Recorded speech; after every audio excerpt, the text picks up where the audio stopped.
JKC खबर अब तक में आप सभी का स्वागत है। मैं हूं आपके साथ नीरू शर्मा। खबर अब तक में आगे बढ़ने से पहले आइए नजर डालते हैं इस वक्त की प्रमुख सुर्खियों पर। पीसीआई ने आज प्रेसकार वार्ता के माध्यम से दी जानकारी, कहा मतदान 3 फेजेज में होगा।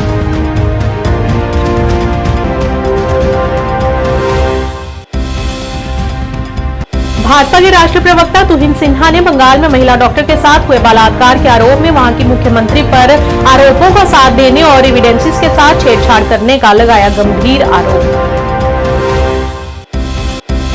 एससी, एसटी, ओबीसी संगठनों की ज्वाइंट एक्शन कमेटी के सदस्यों ने एक बेटी के साथ हो रहे अन्याय के खिलाफ सीबीआई की जांच की मांग। जम्मू कश्मीर राज्य सहकारी कृषि और ग्रामीण बैंक लिमिटेड के कर्मचारियों ने आज 5वें दिन भी किया विरोध प्रदर्शन, मांग पूरी करने की लगाई गुहार।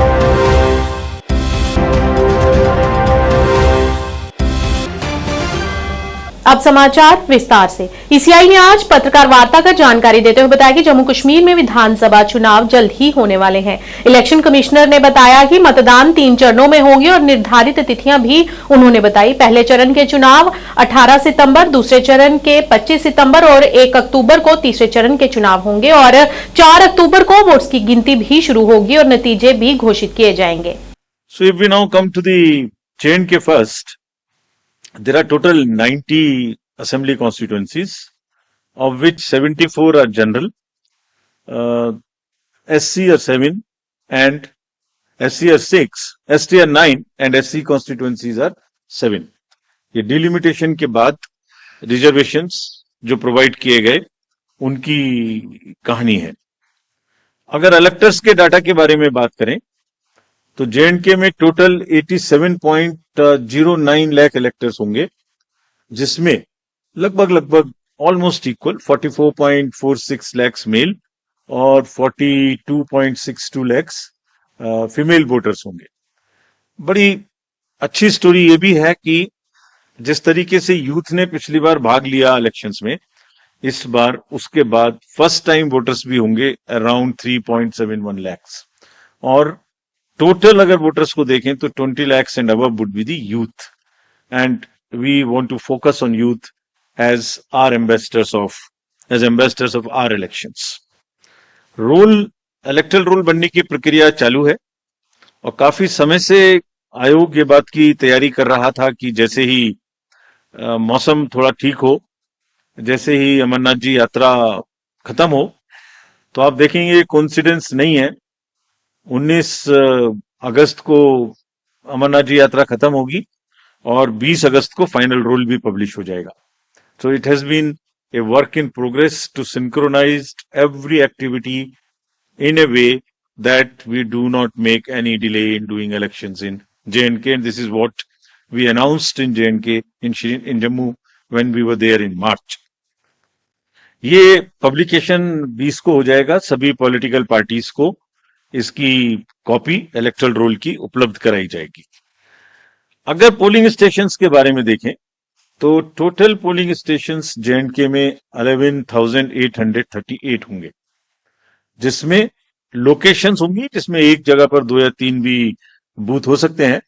तो टोटल लोकेशंस वुड बी 9,169, जिसमें अर्बन एरिया में अराउंड 2,300 और लोकल रूरल एरिया में अराउंड 9,500 बूथ्स होंगे।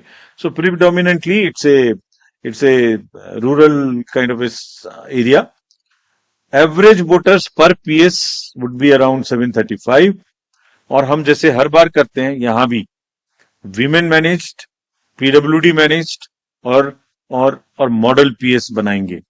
वैसे तो इंस्ट्रक्शंस हमने दिए कि हर पोलिंग स्टेशन पे एक उत्साह का माहौल होना चाहिए, एक उत्सव का माहौल होना चाहिए और सभी को किसी ना किसी तरीके से नए तरीके से बनाएं। लेकिन खास तौर से जो मॉडल पोलिंग स्टेशन हैं वो करीब 360 होंगे। भाजपा मुख्यालय त्रिकुटानगर जम्मू में आज एक पत्रकार वार्ता का आयोजन किया गया, जिसमें भाजपा के राष्ट्रीय प्रवक्ता तुहिन सिन्हा वरिष्ठ प्रवक्ता एडवोकेट अभिनव शर्मा और जम्मू कश्मीर भाजपा मीडिया प्रभारी डॉक्टर प्रदीप मल्होत्रा मौजूद रहे। अपने संबोधन में उन्होंने पिछले कुछ समय से हो रही अमानवीय घटनाओं की निंदा करते हुए कहा कि पश्चिम बंगाल में एक युवा डॉक्टर के साथ दुष्कर्म का मामला सामने आया है, जो एक शर्मनाक हादसा था और उस पर भी शर्मनाक हरकत वह की सरकार द्वारा आरोपी का साथ देकर उसे बचाने का प्रयास कर रही है। उन्होंने बंगाल के मुख्यमंत्री पर आरोप लगाते हुए कहा कि उन्होंने आरोपी के एविडेंसेस को मिटाने में उसका साथ दिया है। हम इस में अपने देश में बहुत बड़ी बड़ी घटनाओं को देख रहे हैं और कुछ ऐसी घटनाओं को भी देख रहे हैं जिसके ऊपर विपक्ष का किस प्रकार से रवैया है, हमें यह जरूर कुछ सोचने पर मजबूर करता है। साथियों, हमारे बीच में आज तौहीन सिन्हा जी हैं, जो कि हमारे राष्ट्रीय मीडिया सेल से हैं और राष्ट्रीय प्रवक्ता हैं। ये एक विख्यात लेखक भी हैं। इस विषय के ऊपर ये आपके समक्ष कुछ बातें रखेंगे। साथ में ही है एडवोकेट अभिनव शर्मा जी, जो हमारे वरिष्ठ हमारे स्पोक्स पर्सन हैं। तो मैं गुजारिश करूंगा सिन्हा जी से कि वो अपनी बात रखें। नमस्ते मित्रों, आज 3 बजे जो है कुछ और में आप व्यस्त होने वाले हैं, लेकिन ये जो प्रेस कॉन्फ्रेंस है ये किसी और विषय पर है और ये विषय जो है वो इलेक्शन से परे है, राजनीति से परे है। क्योंकि पिछले 8-9 दिनों में जिस प्रकार से पहले हमने एक हृदय विदारक रेप देखा कलकत्ता में, जहां की एक मेडिकल कॉलेज के अंदर एक युवा डॉक्टर का रेप होता है, लेकिन जितना जघन्य वो अपराध था उससे कहीं अधिक जघन्य था जिस प्रकार से एक राजनीतिक पार्टी ने बजाय इसके कि वो विक्टिम के साथ खड़ी हो, उस राजनीतिक पार्टी ने ये निश्चय किया कि वो बलात्कारियों के साथ खड़ी होगी और बलात्कारियों का और क्रिमिनल्स का संरक्षण चल रहा था। ये भारत के इतिहास में पहली बार इस तरह का जो कहते हैं नग्न एक तरह से दृश्य देखा हमने कि जब एक महिला चीफ मिनिस्टर ने पूरी तरह से एविडेंस के डिस्ट्रक्शन में, एविडेंस को डिस्ट्रॉय करने में उनका हाथ था। ये क्यों आज इस कड़ी में जो है, चूंकि ये विषय मैं आपको इसके डिटेल्स कुछ बताना चाहता हूं, लेकिन ये विषय जो है इतना गंभीर है। आज पूरे देश में लगभग सभी राज्यों में भारतीय जनता पार्टी इस प्रकार का ये प्रेस कॉन्फ्रेंस कर रही है, क्योंकि हमने देखा है कि ये दूसरी बार, आज से 2.5 हफ्ते पहले, 2.5-3 हफ्ते पहले इसी प्रकार का एक हादसा जो हुआ अयोध्या में हुआ था, जहां एक मोहित खान ने एक 12 साल की बच्चे को निरंतर 2 महीने तक वो रेप करता रहा। मोहित खान जो है समाजवादी पार्टी का लोकल यूनिट का प्रेसिडेंट था और जिस बेशर्मी के साथ अखिलेश यादव उसके पक्ष में खड़े हुए और अब जिस प्रकार से ममता बनर्जी जो है वो रेपिस्ट के पक्ष में खड़ी हो रही है, मेरे ख्याल से ये इस प्रकार की विकृत मानसिकता हमारे देश में राजनीति में इससे पहले नहीं देखी गई है। SC, ST, OBC संगठनों की ज्वाइंट एक्शन कमेटी द्वारा आज गुरुद्वारा श्री गुरु रविदास जी महाराज बाहु फोर्ट जम्मू में पत्रकार वार्ता आयोजित की गई, जिसमें उन्होंने बताया कि मासूम लड़की के साथ दुर्व्यवहार हुआ है और उसकी रिपोर्ट तोमाना पुलिस स्टेशन के अंतर्गत लिखवाई गई थी, लेकिन उसकी उचित जांच नहीं की गई। उन्होंने आरोप लगाया कि मुख्य आरोपी खुलेआम घूम रहे हैं और पुलिस कार्रवाई करने में नाकाम रही है और आरोपी के परिवार वालों की तरफ से पीड़िता के घर वालों को लगातार धमकियां मिल रही हैं। इस मौके पर संगठन के सदस्यों में इस मामले में CBI की जांच की मांग की है और अन्य भी कई मुद्दों को उन्होंने प्रकाश डाला। की press conference joint action committee SC, ST, OBC की जितनी भी हमारी ऑर्गेनाइजेशन है उनकी ओर से की जा रही है और 2 मुद्दों को लेकर की जा रही है। एक हमारी जम्मू की बेटी के साथ इंसाफ दिलाने के लिए और दूसरा 21 अगस्त को भारत बंद के लिए उसकी स्ट्रैटेजी वर्कआउट करने के लिए आज की जो प्रेस कॉन्फ्रेंस है। मैं जहाँ तक बच्ची का सवाल है, जम्मू की बच्ची का सवाल है, ये हमारी FIR 136/2024 की दोमाना पुलिस स्टेशन के अंदर उसकी गलत जो है इन्वेस्टिगेशन के कारण जो हमारे अक्यूज्ड हैं वरुण सैनी एंड एसोसिएट्स, वो उनको फ्री हैंड दिया जा रहा है। इन्वेस्टिगेशन प्रॉपर ना करके आप अंदाजा लगाइए जिस शख्स ने रिपीटेडली बच्ची को बंदी बनाकर रखा हो, दुष्कर्म किया हो, उसके बाद उसका प्रेग्नेंट किया हो, उसके बाद उसकी अबॉर्शन पे जब उसे पता चलता कि मुझे दलित बच्चा नहीं, दलित बेटी का बच्चा नहीं चाहिए, वो क्या करता है कि उसके अबॉर्शन पिल्स जबरदस्ती उसके मुंह में देकर जब अबॉर्शन होता है उस बच्चे को, ये सामने आप देख लीजिए वही बच्चा है, उसका रेजर से ब्लेड निकाल के उससे काट के और उससे जाके वो जमीन में दबा आता है। इतना दुष्कर्म करने के बाद, इतना जो है हत्या कर, बच्चे की हत्या करने के बाद आज भी वो खुलेआम में फिर रहा है। आज भी उस परिवार को, बच्ची के परिवार को धमकियां दे रहा है। ओपन कोर्ट के अंदर वरुण सैनी और उसके पिता ने धमकी दी है कि मैं जो विक्रम की जो माता है और उनका जो वकील है, दोनों को काट के मैं कुत्तों के आगे फेंक दूंगा।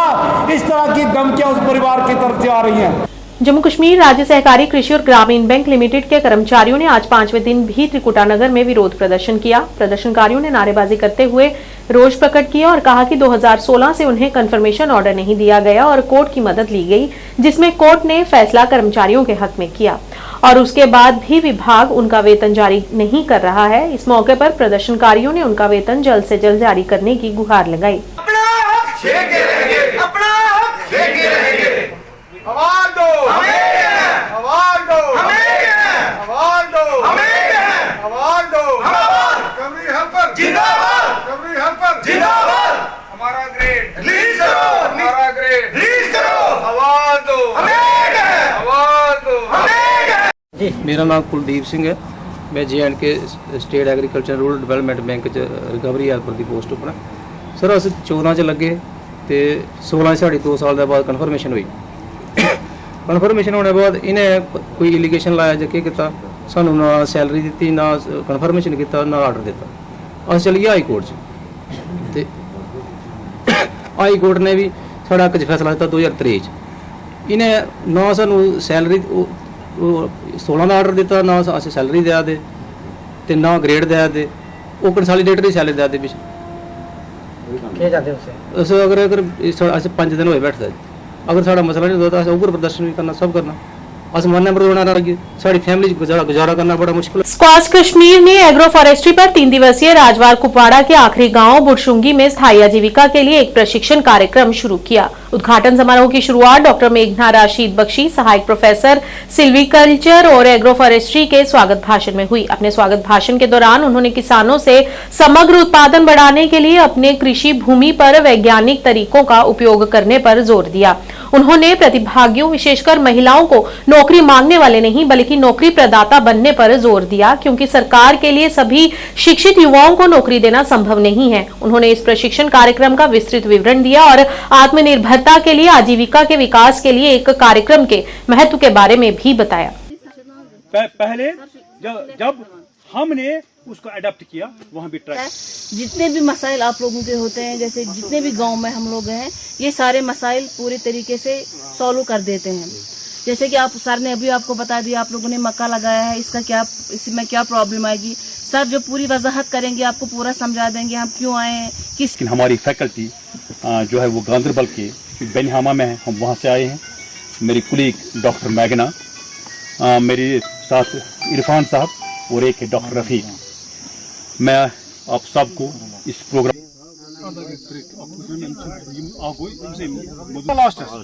इसको सबसे बड़ा पैकेट मैं शुक्रिया अदा करना चाहता हूँ अपने वर्दी वाइस चांसलर प्रोफेसर नज़ीर साहब का, अपने जो हमारे प्रोजेक्ट डायरेक्टर है प्रोफेसर अरुण कुमार, प्रोफेसर अरुणाचलम, हमारी नोडल अफसर अरुण कुमार हांडा साहब का, जिनने हमें फुल कोऑपरेशन दिया, सपोर्ट दिया, ताकि हम जो ये गरीब दूर दराज इलाकों में लोग रहते हैं, ट्राइबल्स, इनकी हम मुआवनत करें, चाहे बीज की सूरत में, हाइब्रिड बीज की सूरत में, चाहे प्लांट मटेरियल की सूरत में, चाहे प्लांट टूल किट्स की ट्रेनिंग में। हमने आज ये शुरू किया ये ट्रेनिंग प्रोग्राम, यहाँ पर इनको हम तकनीकी जानकारी दें कि इनका ज़रिए माश कैसे बढ़ जाएगा, ये कौन सा फसल कब उगाएंगे, चाहे इसमें सब्जियात के बीज है। आज जैसे आपने देखा, हमने आज इनको 5 किस्म के सब्जियात के बीज यहाँ फराम किए, हाइब्रिड सीड्स हमने दे दिया, हमने पेरिनियल फॉडर सीड्स दे दिया, हमने टूल किट्स दे दिया, प्लांट मटेरियल दे दिया, और इनको पूरी जानकारी दी कि किस पेड़ का क्या फ़ायदा है, ये पेड़ कब लगाना है, ये ट्री क्रॉप कम्बिनेशन क्या होती है, और अगर हमें ज़राई आमदनी को बढ़ाना है तो हमें एग्रो फॉरेस्ट्री करनी है, हमें ज़मीन को खाली नहीं रखना है। ये मेरे ख्याल से बॉर्डर का सबसे आखिरी गांव है, लास्ट आखिरी गांव है, इसके बाद कोई बस्ती नहीं है और गांधरबल से लगभग ये 200 किलोमीटर की दूरी पे वाक़ा है। दूसरा साल है, पर साल भी हमने लगभग 20 से 22 फैमिलीज को यहाँ अडॉप्ट किया था और हम उनकी परफॉर्मेंस भी इन ट्रेनिंग के दौरान देखेंगे। और इस साल भी हमने 20-22 घरों को जो ट्राइबल्स थे उनको अडॉप्ट किया। इसके अलावा जो बाकी हमने यहाँ भीड़ देखी, बाकी जो नॉन ट्राइबल्स थे थोड़ा बहुत उनको भी कुछ प्लॉट मटेरियल दिया, लेकिन इतने वो खुश थे, उनने हमारे पूरी जो बात हमने रखी ट्रेनिंग के दौरान उन्हें बिल्कुल गौर से सुनी और हमें लगा कि नहीं अब हमने ज़्यादा लाया था, सीट उनको भी दे दिया। मैं चाहता हूँ ये गाँव जो है दूर दराज इलाका है, राजवार का जो आखिरी गांव है जो बॉर्डर के बिल्कुल साथ वाक़ा है, ये तरक्की करे। नौशहरा में एक गरीब व्यक्ति की दुकान में 14 अगस्त की रात को आग लग गई थी, जिसमें सारा सामान जलकर खाक हो गया। इस मौके पर पीड़ित दुकानदार ने प्रशासन से अपील करते हुए उचित मुआवजे की गुहार लगाई है और कहा है कि अगर किसी भी संस्था का कोई भी व्यक्ति अगर इस शख्स की मदद करना चाहता है तो कृपया दिए गए अकाउंट नंबर और मोबाइल नंबर पर संपर्क करें। मोबाइल नंबर है 9622363186 और अकाउंट नंबर है 30820400006437। ये है कि 14 तारीख रात को मैंने 8:30 बजे दुकान बंद करी है, लाइट बंद थी तो मैं दुकान बंद करके घर चला गया हूँ और घर से 9:15 बजे मुझे इधर से फ़ोन आया है कि लड़का गया बाइक पे और उसने पड़ोस वाले घर पे बताया कि दुकान से धुआं निकल रहा है और आग की चिंगारियाँ आ रही हैं। तो सर मैं घर पहुँचा हूँ, जगदम अचानक लाइट आई है, फुल वोल्टेज आई है, तो मेरे घर के भी एक कंटीसील फट गई थी। तो इधर आया हूँ दुकान पे, जब दुकान पे आया हूँ दुकान का लॉक खोले हैं सर, अंदर धुआं था और जो लाइट का एक पीछे वाला बल्ब था वो फटा हुआ था, नीचे कुरकुरे और चिप्स की पेटियां पड़ी थी, उस पे आग पकड़ने से तेल लगा हुआ था, पीछे तेल ने गलता रहा और आग पकड़ता रहा, ज़्यादा आग घूम गई अंदर से। सर फायर ब्रिगेड जैसा फ़ोन किया है तुरंत एक्शन किया उन्होंने, फायर ब्रिगेड वाले भी जहाँ मौके पे पहुंच जाए उन्होंने भी पूरा साथ संजोग दिया और साथ ही साथ पुलिस भी पहुंच आई थी और पुलिस और फायर ब्रिगेड का भी मैं धन्यवाद करता हूं जो मौके पे यहाँ पहुंच आए, तो वो ना आते तो क्या पता ये पूरे जल के राख हो जाते। डीडीसी सदस्य सुरनकोट मोहम्मद शाहनवाज चौधरी ने आज एसटीडी पीडीडी विभाग के अधिकारियों और क्षेत्र के गणमान्य व्यक्तियों की उपस्थिति में पीडीडी बचई के रिसीविंग स्टेशन का उद्घाटन किया। इस अवसर पर बोलते हुए शाहनवाज चौधरी ने कहा कि यह इस क्षेत्र के लिए सबसे महत्वपूर्ण परियोजना है, क्योंकि यह पूरा क्षेत्र एक ही लसाना फीडर पर निर्भर था जो जम्मू कश्मीर का सबसे लंबा फीडर था और बिजली कटौती के कारण लोगों को बहुत परेशानियां होती थी। अब 2 अलग अलग फीडरों के साथ इस रिसीविंग स्टेशन से इस क्षेत्र के लोगों को काफी राहत मिलेगी।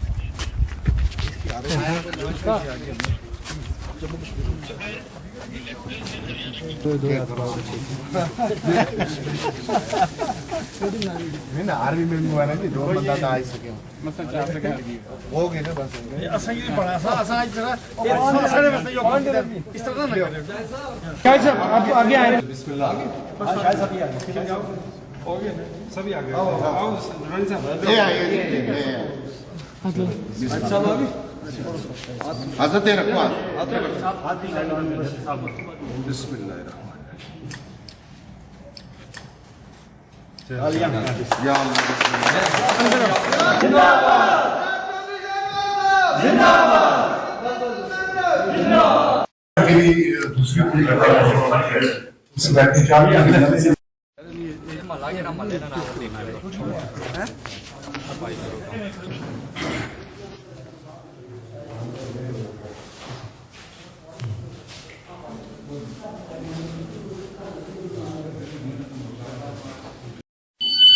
First of all, we are highly thankful to Shahnawaz Chaudhary, DDC member Supreme and Department of PDD, especially AW Supreme and जय शाहिद साहब एंड जय इसाक साहब। हम तमाम लोगों की तरफ से शुक्रिया अदा करते हैं। और हमारी पिछली ये 20-25 साल से ये मांग थी बिजली की, खास तौर पर मोड़ा बछाई, हाड़ी, मरोट और डोडी के लोगों की। और मैं बताता चलूं कि 24 घंटे में से सिर्फ 2 या 3 घंटे हार्डली हमारे लोगों को बिजली मिलती थी। और फिर बिल्स भी जो है वो आ जाया करते थे, लेकिन लोगों का हमेशा से ये परेशानी का सामना करना पड़ा। और खास तौर पे सबसे बड़ी मुश्किल हालात लोगों ने वो देखे कि जब थोड़ी सी भी बारिश होती थी, थोड़ी हवा चलती थी, तो उसके कारण धुंधक से पीछे जितना भी हमारा ये एरिया था, कम से कम 40,000 पर मुश्तमिल ये एरिया था हमारा आबादी के लिहाज से, तो ये कट हो जाता था पावर से, जिसकी वजह से आए दिन लोग परेशानी और मुसीबतों का शिकार रहते थे। तो मैं पहले ही जिक्र कर चुका हूं, मैं शुक्रिया अदा करता हूं शाहनवाज चौधरी साहब जो डीडीसी मेंबर सुरनकोट बने, और उनकी कोशिशों से, और उसके बाद डिपार्टमेंट ने भी साथ में इसको सही तरीके से प्रोजेक्ट किया। आज यहाँ मोड़ा बिछाई में हमारा एक रिसीविंग स्टेशन था, जिसकी अरसा दराज से एक मांग हम लोगों की थी, क्योंकि ये जो फिटर था लसाना रिसीविंग स्टेशन के साथ अटैच था। इस रिसीविंग स्टेशन के साथ, इस फिटर के साथ सनई, धुंधक, लठोंग, मोड़ा बछाई, हाड़ी, डोडी, रजाड़ा, नंडियाली, यानी 70 किलोमीटर पर मुश्तमिल ये एक फिटर था, लंबी चौड़ी। और इसके इस लंबे फिटर होने की वजह से आए दिन हमारे लोगों के लिए इतनी परेशानी थी कि ना ही हमारे बच्चों को पढ़ने के लिए बिजली मैसर होती थी, ना और जो हमारी बिजली की वजह से हमारी जो परेशानियां हल हुआ करती थी, उससे हमें आए दिन बहुत परेशानी थी। आज अल्लाह का शुक्र है कि आज इस रिसीविंग स्टेशन को चालू किया गया है। जनाब शाहनवाज साहब की क़यादत में जो हमारे डीडीसी मेंबर सुरनकोट ए हैं, उन्होंने आज यहाँ पे इनॉग्रेशन किया है। मैं समझता हूँ कि अगर सनई टॉप पे फॉल्ट पड़ता था तो ये इलाका इधर का, जिसपे ये 30,000 आबादी पे मुश्तमिल ये एरिया था, ये बंद हो जाता था। नए रिसीविंग स्टेशन की यहाँ के डिपार्टमेंट के इंजीनियर्स और इलाके की सारी मौजूद शख्सियात की मौजूदगी में इफ्तिताह किया है। अल्हम्दुलिल्लाह ये बड़ी आज इस पूरे इलाके के लिए, खास तौर पे लठोंग, मरहोट, हाड़ी, डोडी, मोड़ा बिछाई और इसके आसपास जो इलाके हैं, इनके लिए बहुत बड़ा आज खुशी का दिन है कि इस एक 50 साल से लोग जो है वो बिजली की समस्या को लेकर परेशान थे, क्योंकि 70 किलोमीटर से ज्यादा जो है जम्मू कश्मीर का सबसे बड़ा फीडर था लसाना, जिससे पूरे इलाके की बिजली चलती थी। और ये मुमकिन नहीं था कि वो फीडर इतने बड़े इलाके को कैटर कर पाए, उसकी वजह से आए दिन बिजली खराब हो जाती थी, लोगों को बहुत बड़ी दिक्कतों का सामना करना पड़ता था। आज अल्हम्दुलिल्लाह 2 नए फीडर ये चल जाएंगे, हाड़ी, मरहोट, डोडी और मोड़ा बछाई, ये अलग अलग फीडर्स हो जाएंगे, जिसकी वजह से बिजली की परेशानी आज से इंशाल्लाह दूर हो जाएगी। आज मुझे अपने लोगों को ये बताते हुए खुशी होती है कि आज ये हम आपके हवाले कर रहे हैं, और साथ साथ में RDSS में जो हमने प्रोजेक्ट सैंक्शन करवाया था उसका भी काम शुरुआत हो चुका है।